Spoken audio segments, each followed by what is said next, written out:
Friends, welcome to Priya's time. இன்றைக்கி நம்ம சேனலில் இட்லி தோசைக்கு சூப்பரான சைட் டிஷ், ஈஸியாக செய்யக்கூடிய ஒரு சாம்பார், இது எப்படி பண்ணுறதுன்னு பார்க்கலாம். இதுக்கு குக்கரில் 1 டீஸ்பூன் அளவுக்கு நான் எண்ணெய் விட்டுருக்கேன். இதில் ஒரு 6 பச்சை மிளகாய் நான் போட்டுக்கிறேன். இதை நடுப்புற கீரியோ இல்லை 2 கிள்ளியோ போட்டுக்கோங்க, இல்லாட்டி அப்படியே போடும்போது மேலே வெடிக்கும்.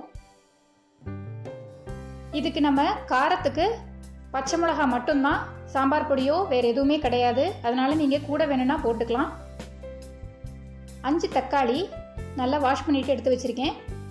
இதையும் இதில் சேர்த்துக்கலாம்.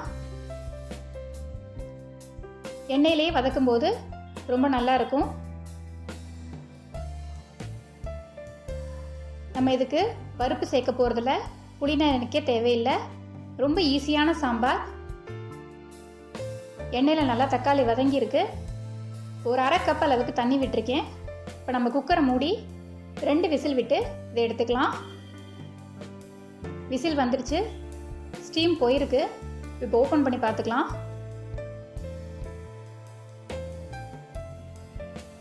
தக்காளி எல்லாம் நல்லா வெந்திருக்கு. இது நல்லா ஆற விட்டுட்டு நம்ம அரைச்சிக்கணும். அதுக்குள்ளே கடாயில் நம்ம வதக்க வேண்டியதெல்லாம் வதக்கிக்கலாம். இப்போ கடாயில் 1 டீஸ்பூன் அளவுக்கு நான் எண்ணெய் விட்டுக்கினேன்.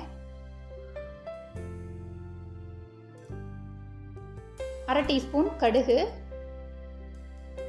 கடுகு நல்லா வெடிச்சிடுச்சு. 2 டீஸ்பூன் உளுத்தம்பருப்பு, இதோட கூடவே ஒரு 1/2 டீஸ்பூன் வெந்தயம், நல்லா வாசனையாக இருக்கும்.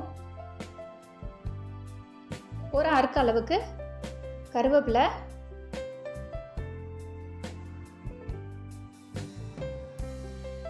2 பெரிய வெங்காயம் நல்லா ஃபைனாக சாப் பண்ணியிருக்கேன். நிறம் மாற நல்லா வதக்கி விட்டுறலாம்.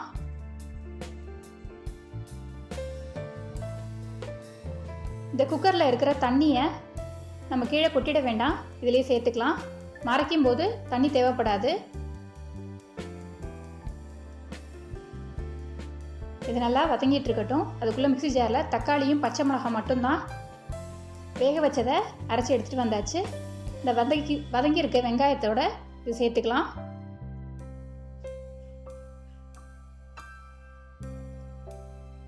இது ஏற்கனவே குக்கரில் வெந்திருக்கிறதுனால ரொம்ப நேரம் கொதிக்க வேண்டிய அவசியமும் இல்லை.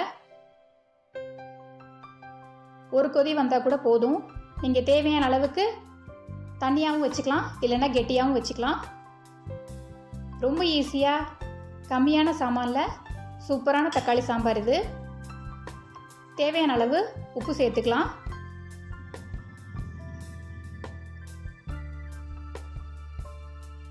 இந்த பச்சை மிளகா டேஸ்ட்டோட ரொம்ப நல்லாயிருக்கும் இந்த வாசனை. எண்ணெயில் வதங்கியிருக்கிறதுனால அந்தளவுக்கு இது காரமாகவும் இருக்காது.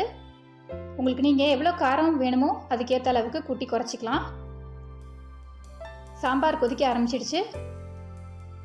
நல்லா கொத்தமல்லி தலையை கட் பண்ணி வச்சுருக்கதை இதை சேர்த்துடலாம். சூப்பராக ரெடி ஆயிடுச்சு நம்மளோட தக்காளி சாம்பார். இட்லி, தோசை, ஊத்தப்பம், ஆப்பம் எதுக்கு வேணால் இது சைட் டிஷ்ஷாக தொட்டுக்கலாம். சாதத்துக்கும் நல்லாயிருக்கும். நீங்களும் இதே மாதிரியே செஞ்சு பாருங்கள். தேங்க்யூ.